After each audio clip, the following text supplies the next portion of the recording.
So there's a lot of shooter games out there, and I know a few people who stay away from them mainly because of how oversaturated the market is. That being said, each game does play differently. Saying every shooter is the same is just like saying every fighting game is the same. There's a lot of nitty-gritty details that make each of these games feel different. Whether it's floaty physics, smaller hitboxes, or a more realistic approach, each game feels different. It's also why someone can be great at one game and struggle a lot in another. Someone who's good in Overwatch, for example, may struggle with Rainbow Six Siege because of how drastically different everything is. For this video, we're going to look at one element that makes each of these games play differently.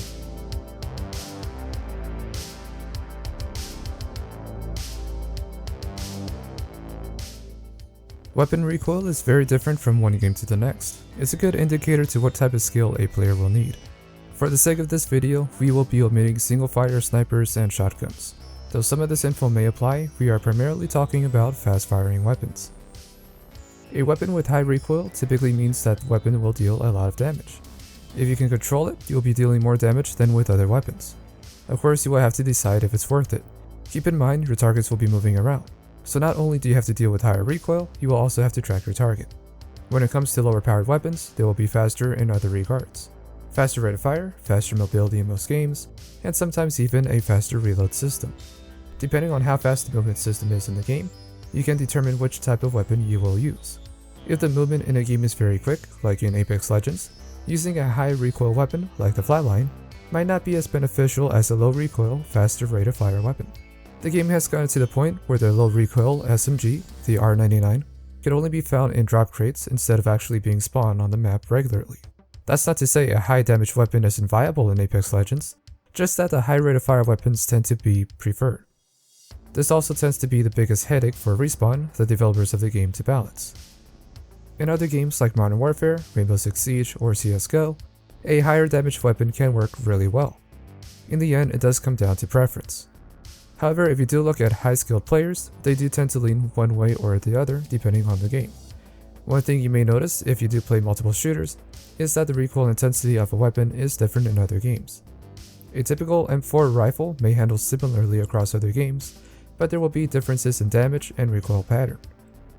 Of course, these games are different in other ways, so it makes sense. But what I'm trying to say is that the base recoil of a game can be very different. Modern Warfare, for example, has relatively low recoil on most weapons, whereas if we were to look at Insurgency Sandstorm, which is a more hardcore shooter, the recoil for the M4 is more severe. With this in mind, it would require more discipline to have full control over the M4 in Sandstorm than it would in Modern Warfare. So if you ever wondered why a weapon in the game doesn't feel right, there's a good chance it may be the recoil system. A recoil pattern is made up of variables that determine how the weapon will fire.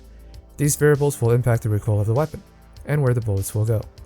In competitive games, recoil patterns tend to be very consistent. However, there will be some slight differences every time. Typically, this change isn't drastic enough to throw you off, but it can sometimes lead to a missed shot every so often. CSGO, for example, is being a very competitive shooter, still has some random and stray bullets in its recoil pattern. In other shooters, the recoil pattern may be entirely randomized. In the early days of Battlefield 5, each weapon had randomized recoil patterns. This made it impossible for any player to learn each weapon and use them effectively, which meant winning a firefight would be more or less a toss-up. Or you would just use the weapon with the least recoil and maybe you got a good pattern to win the fight, or maybe you got a really awkward pattern and lost. Eventually, DICE, the developers, changed these systems to have a more consistent recoil pattern. The days of weapons having completely random recoil are pretty much over. This kind of system tends to only be used in RPG games like Fallout 3, or milsim type games like Squad or Red Orchestra. There are other, more realistic games that will add recoil if you're suppressed, meaning that in those games, even with predictable recoil, you could still have added recoil from being shot at you. As we've seen with our examples, CSGO is a hipfire shooter, meaning you're using a crosshair to fire your weapon, instead of actually aiming with the weapon itself. This means the recoil patterns are based off of your hipfire, and not aiming down sight. Some weapons in CSGO do have this ability, like the SG-553, and has its own set of recoil separate to its hipfire recoil. Other games like Overwatch or Halo also use hipfire a lot. The recoil in those games tend to be very minimal, which makes for a run and gun style of gameplay. On the other side of things, we have ADS recoil, which is aiming down sight.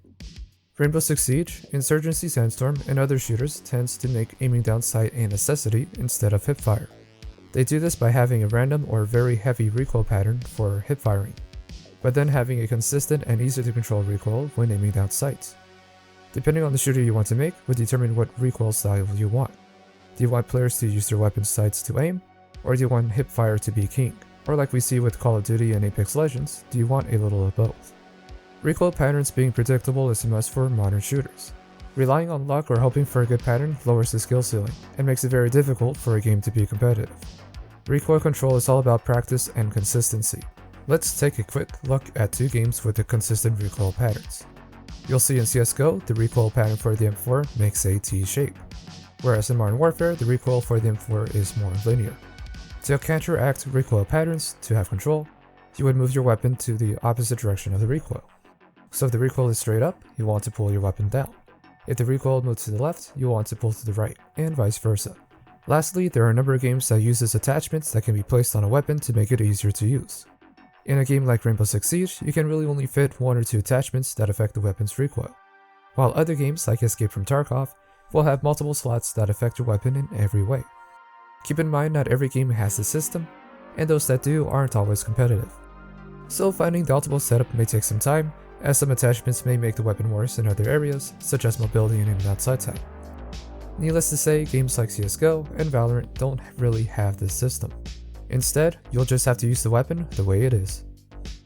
And that wraps up another section of differences from one first-person shooter to the next.